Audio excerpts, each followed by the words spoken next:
like Roy's all ready to give us the story on body sealing that he promised us. Looks like it, Jack. Hi, Roy. All ready for us? That I am, Don. Tech and I are all set to show you some things about sealing the body that'll help you in your work. We sure are. And don't be bashful about asking questions. We're just busting with information. Sealing the body isn't tough once you understand how it's put together. You can take care of any condition once you get the fundamentals straightened out in your mind. That's right, Tech. Now, as you fellas know, an automobile body is made up of a number of flat and curved steel panels, welded together. But welded steel panels are not all that make up an automobile body. You see, no car body is airtight, any more than your house is airtight. You can say that again. Get a good northeaster and my house leaks a little up under the eaves. You want to remember, too, that you don't drive your house to work. Any car takes a beating when you drive over a rough road. Tech's right.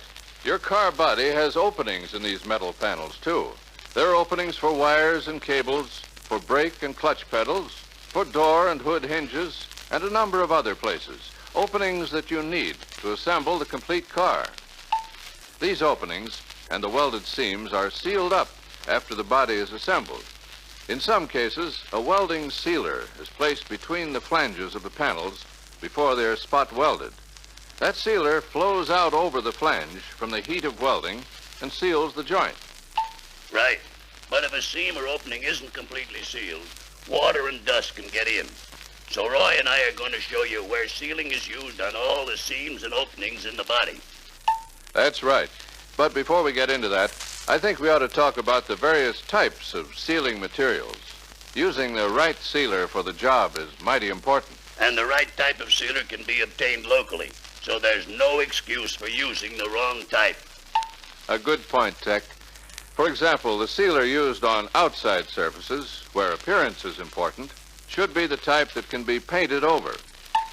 Sealer used on inside surfaces, where appearance is not too important, can be a heavy caulking compound that can be rolled into wads or used in long strips. You'll find the names of the different types of sealers in this reference book. Just be sure to use the right one, and that you clean up the job afterwards to make it look neat. There's nothing more annoying to a customer than to find his car all messed up. That right, Roy? It sure is. Now, maybe we better talk about how to make a water test for locating the spot that needs sealing. That's another mighty important point, Roy. Yeah. Well, to make the water test, use a hose without a nozzle. Get a stream of water to flow about 2 inches out from the end of the hose, and you're ready to go. Then, be careful to flow the water over only the area you want to test. If you're testing a vertical surface, for example, always start at the bottom and work up. When you've located the place that needs sealing, be sure to use an air hose to blow out all the moisture and dirt. The surface has to be clean and dry for the sealer to stick. Then seal that spot before you make any further tests. And if you remove a rubber weather strip, clean off the old cement before you apply the new. Carbon tetrachloride will do the job, so will gasoline. But gasoline presents a fire hazard, so you gotta be careful. But stay away from kerosene. It'll leave an oily film on the surface and the new cement won't stick. Good point, Tech. Well, looks like we're ready to go over to this car and take a look at all the places where sealer is used. We'll start at the uppermost part of the car, the drain trough. For our discussion, that's as good a place as any to start. I suppose it's tough to find a leak at the drain trough because it's hard to see whether the sealer's in place. Right, Jack, but a water leak will show up on the headlining, around the body pillars, or on the floor from running down inside the pillars, or even in the luggage compartment. The drain trough is sealed on top of the roof panel and on the underside at the roof rail. It is also sealed at the inner edge.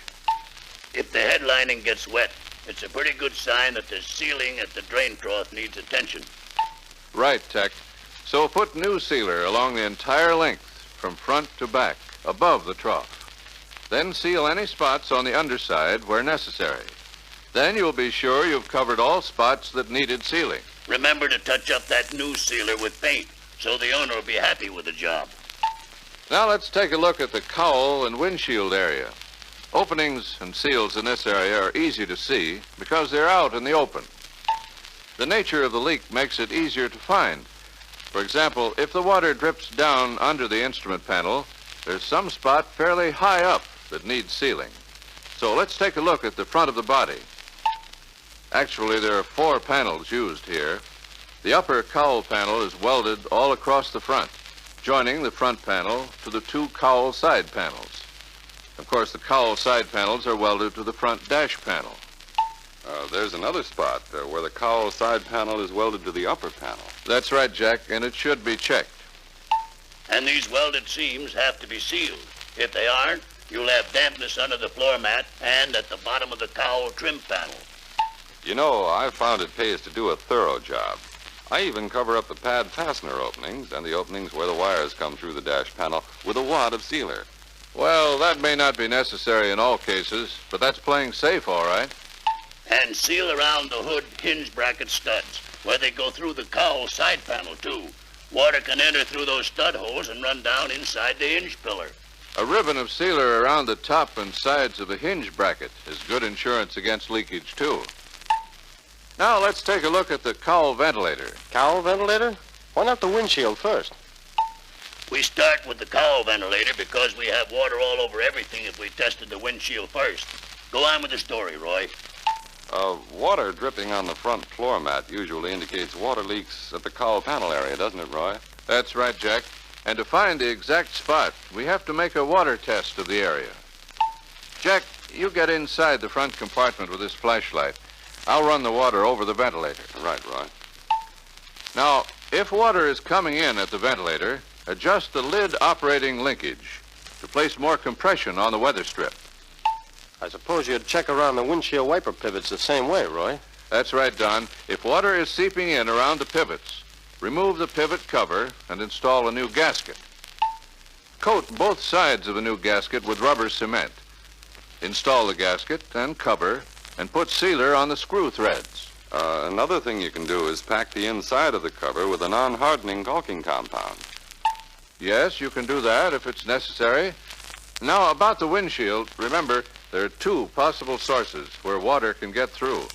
Between the weather strip and the body metal fence, and between the weather strip and the glass itself. Always start the test at one lower corner and work across the bottom to the other corner with the hose. You'll notice that Jack is ready with a chalk to mark any spots that show up. Now we start at the corner and work up the side of the glass and slowly across to the center. Then you start at the other corner and work up and across to the center. Right, Tech. Now, if water is getting through, you may have to remove the outer molding. On Plymouth and on some Dodge models, it'll be a lot easier to get that molding off and on again if you remove the garnish molding and pull out the locking retainer. It sure will, Tech. Then use a wooden wedge to pry the weather strip away from the metal fence. At the same time, apply windshield rubber sealer between the fence and the weather strip. If the leak is between the weather strip and the glass, pry the weather strip away from the glass and put some sealer in between. And now we're ready to talk about the windows. But before we do, someone better turn the record over. Well, Tech, we're going to talk about doors and windows next. The first point, of course, is to make sure that all doors and windows are properly fitted. You said something then, Roy. You can't expect a door to be watertight if it doesn't fit properly or doesn't compress the weather strip. You can't seal a door that doesn't fit right. This new body service manual gives all the information you need about fitting the doors and a lot more besides. Now, suppose the doors do fit properly, but they don't make a good seal. What do you do then? Test the weather strip compression by closing the door on a shipping tag. If you can pull the tag out easily, the weather strip isn't being compressed enough at that point. So you'll have to shim out the weather strip. After using solvent to free the weather strip from the door, put a strip of body elastic sealer tape on the door, using the recommended weather strip cement. Coat the tape and the weather strip with cement and let it dry until it's no longer tacky. Then place the weather strip over the tape and press it firmly against the door flange. Glad you said recommended cement, Roy. That's the one listed in the reference book. Also, give that cement plenty of time to dry before you close the door. If you don't, the weather strip will roll off. On Plymouth and Dodge models using the strap-type hinges, the hinge openings in the pillars are sealed. Be sure the seal is in place. Otherwise, water will run down inside the pillar and out on the floor of the car. Speaking of doors, Roy, what do you do when the glass is too loose in the run channels and there's a possibility of water getting in or causing a wind whistle at that point? In those cases, Don, the best thing to do is to install strips of body elastic sealer tape behind the glass run, between the glass run and the door. That means you'll have to remove the garnish molding and unfasten the glass run at the top. Here's another point. If the glass fit in the glass run is okay, but you find dampness around the door trim panel, this usually means that the water shield over the door lock opening in the inner panel has slipped out of place. If the shield is out of place, put it back so it covers the opening at the door lock. For DeSoto and Chrysler, the water shield covers the whole door inner panel. And you want to make sure that the drain holes in the bottom of the door frame are not plugged up. So check them when you have the trim panel removed. And while we're back here at the doors, why not tell the boys about those coach joints at the center pillar, Roy? Right, Tech. There are 3 coach joints at the center pillar, one at the top and one at each side of the pillar. If the weather strip doesn't follow the shape of these joints and seal them, you may notice dampness on the door trim panels and the rear floor mat. Water which enters through the vertical coach joints above the door openings will channel down inside the door garnish molding to the trim panels. It sure will, Tech. And if water gets in the horizontal joint directly above the pillar, it will drain down inside the pillar and dampen the rear floor mat. All of these joints can be sealed and then painted to make a neat job. What about the rear part of the body, Roy? I'm just getting to that, Don. The first thing to do is check the fit of the deck lid before we do any sealing. Like the doors, the rear deck lid must fit correctly in the deck opening. If it doesn't, adjustment will have to be made at the hinges or at the lock striker. You'll find those adjustments illustrated in the body service manual, too. And now we're ready to make a water test of the lid area. Here's a flashlight and a piece of chalk, Jack. Get inside the compartment and mark any spots that show signs of leaking. Like the windshield, we start the test at the bottom of the lid and work slowly toward the top on each side. Then we'll work across the top of the lid. Now, if we find water leaks along the seam at the junction of the weather strip trough and the deck upper panel, we pack sealer the full length of the underside of the seam.